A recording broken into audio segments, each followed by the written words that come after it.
morning we're going to discuss a little bit the subject matter of communal, community, communistic, communism, communal forestry. Communal forestry. The plain truth about New York State's metastasized park called the Blue Line. In 1890, 1891, 1892, discussion in Albany was to create a forest preserve, a state park in the Adirondacks that was 50 to 70 square miles in size, not 6 million acres. These people got the Adirondack Park Act under the radar by discussing 50 to 70 square miles, not 6 million acres. On the back of that, you have a giant nest. There's a nest of them in the Adirondacks, primarily partnered up with the Hawkschild mining interests, the Harold K. Hawkschild interests of the Adirondack Museum. They've made a fabulous fortune off of this environmental racketeering with communal forests. Now, where did these communal forests begin? Well, this communistic community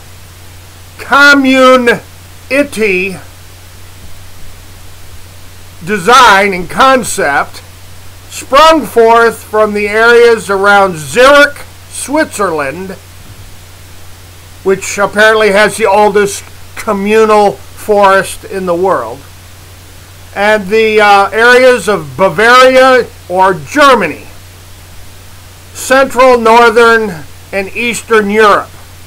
The communal forests of Germany, Switzerland, and Great Britain.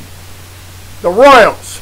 Now, the interesting thing about the Adirondack Blue Line,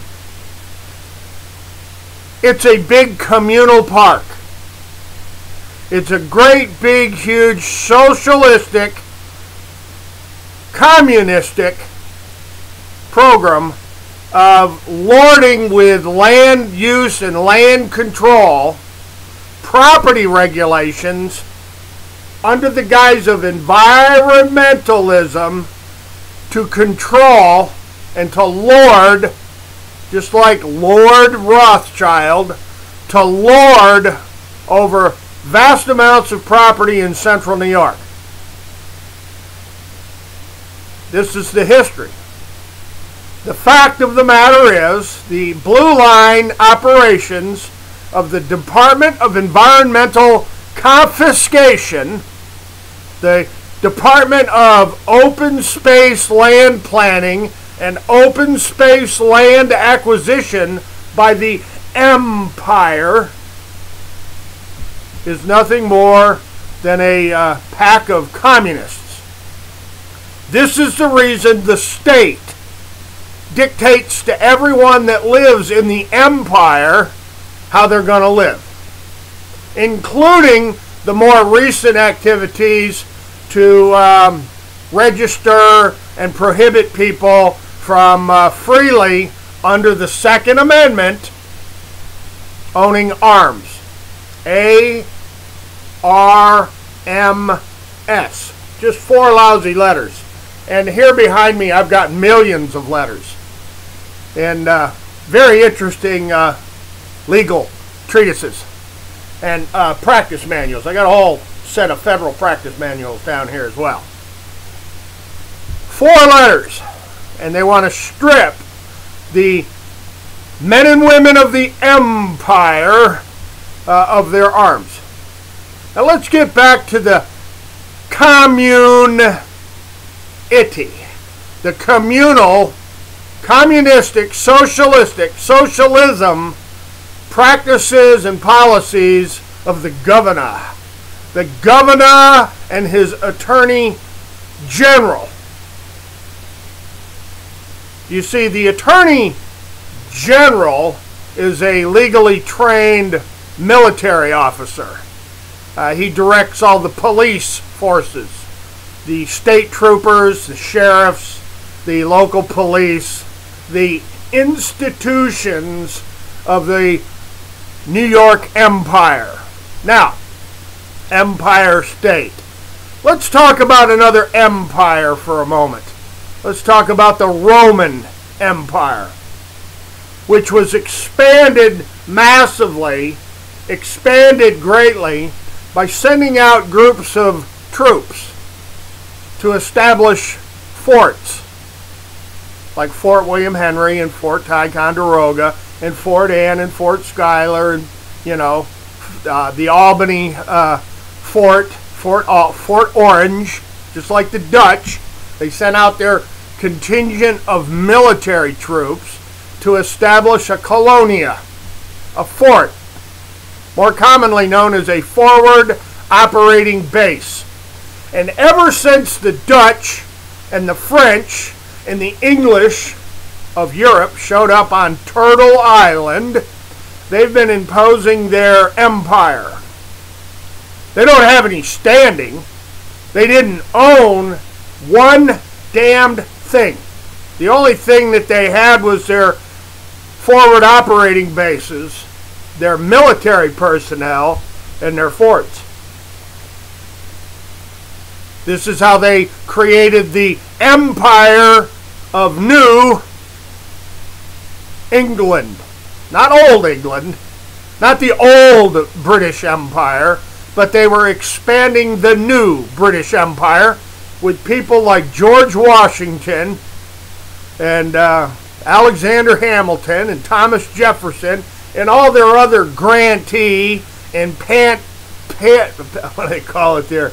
The patented landholders, the settlers, the patented grantees of the British Empire, stole everything in sight. And I don't care what Verplanck Colvin and his daddy, the lawyer for the Albany Corporation. That's what Verplanck Colvin's daddy was. He was a lawyer for the Albany Corporation. And they set upon the First Nations lands that were held in common by the tribes of Turtle Island, and they imposed by military force.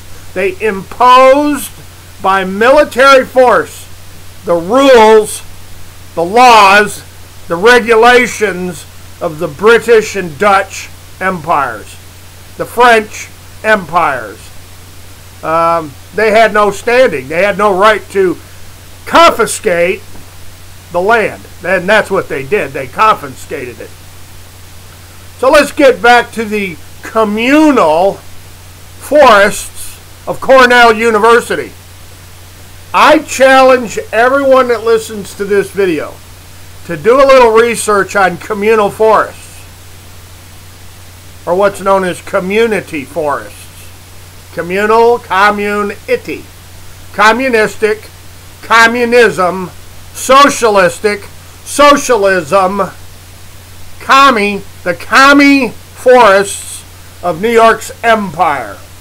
And to the governor of the state, and to the commandant of the New York State Police, and to the attorney general, I want you to know something about history. When people discover the racket that you're operating in New York, and the people discover the racket that they're operating from Rome on the Tiber River, there in the capital of the District of Criminals, that's being dictated by the old Roman Empire from the Vatican, built in Rome on the Tiber River.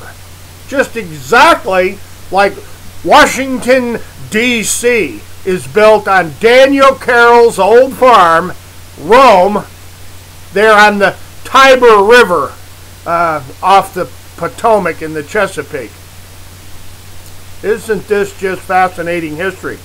Governor of the empire, communistic, socialistic, community, empire state of new, not old, New England. New, not old, New York. The Empire State. Excelsior. We are the Roman Empire of the modern age. Just like the American Empire. Now to close this one up, ladies and gentlemen, to the Sierra Club and to the Department of Environmental Confiscation, you know, having to save the east side marshes of Lake George, New York, you had to save them, right? Oh, we gotta save the wetlands on the east side of Lake George. Those wetlands are artificial. Mr. Baldwin and Mr. Weed and all the other investors like Isaac Kellogg, Judge Isaac Kellogg of the Empire of Ticonderoga, they had to build that dam at the Lachute River, raising the water level. Tom West, Fund for Lake George associations in this up to their eyeballs. The Lake George Association, the community gang, knows that Lake George was vastly raised by installing the dam at the Lachute River. They flooded, according to the Attorney General of the United States, the Attorney General of the Empire State, Bronson C. Green, or Green C. Bronson, however his name is. I get that reversed a little bit. The Attorney General of the state of New York in Caldwell at Lake George. Caldwell at Lake George Village, at the old Warren County Court building, complained in court pleadings that the dam at the Lachute River flooded 5,000 acres around Lake George. And one of the worst hit areas that were flooded, well, that of course would be the old Witham Marina, the old Witham property on the east side. Oh, that the Sierra Club just magically had to protect. They had to save and protect the Witham land in 1970. That article appeared in the Department of Environmental Conservation's Conservationist magazine in 1970. No sooner than my mother and father were destroyed, their business were wiped out by the ice level going up and down because the state was playing with the lake level, destroying their docks, destroying the entire Witham Marina 5 years in a row. No sooner than they destroyed my mother and father's business, the Sierra Club shows up and, oh, they got to save the Witham wetland. Isn't that just coincidental, folks? We'll be digging very deeply into that Lake George Association, the community that reigns over Lake George like it's their own private bathtub. Pinhole in the bathtub. Look that one up. The pinhole in the bathtub, the exposure that's been given to the massive mill pond, the mill pond operations on Lake George. So take some time to do a little research. Communal, communistic, socialist, community forests, and the communistic forestry initiatives and the communism that pours and oozes from the Department of Environmental Confiscation, right along with Adirondack Park Agency, right along with the Sierra Club, right along with the Nature Conservancy, and the whole little gang that have been making huge amounts of money, imposing communistic communal forestry on the United States.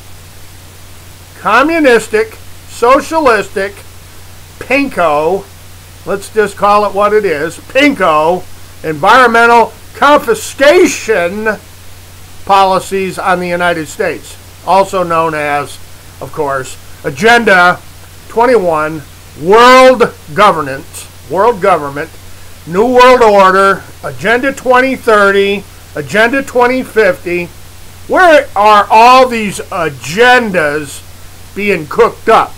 And what you'll discover is the World Bank and the IMF, the International Monetary Fund, and the World Bank and the Federal Reserve, they just love to confiscate property under the guise of environmentalism, like communism, environmentalism.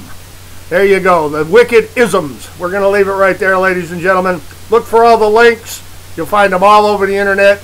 The Adirondacks Conspiracy. How the Empire stole everything from the inhabitants of Turtle Island. How the Empire imposed military conquest on the First Nations. They never stopped. Ladies and gentlemen, as always, hasta la vista, God bless, and you can betcha we'll be coming back.